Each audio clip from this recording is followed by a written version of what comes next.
തദ്ദേശ വാർഡ് പുനർനിർണയം അടക്കമുള്ള തന്ത്രങ്ങൾ പാളി എന്നുള്ളതാണ് LDFന്റെ ഒരു വിലയിരുത്തൽ.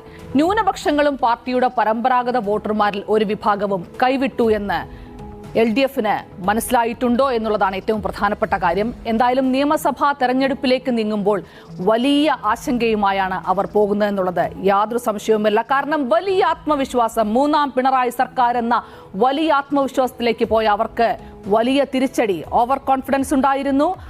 അതിനൊപ്പം തന്നെ അധികാരം കയ്യിലുള്ളപ്പോൾ എന്തുമാകാമെന്ന ധാരണയുണ്ടായിരുന്നു.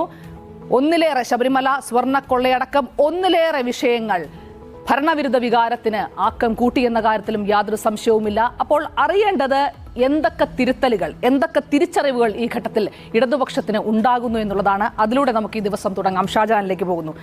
ഷാജഹാൻ, ഇന്നലെ ഇപ്പോൾ ഇറങ്ങിയ ഒരു വാർത്താക്കുറിപ്പ്, അതുപോലെ CPM സംസ്ഥാന സെക്രട്ടറിയുടെ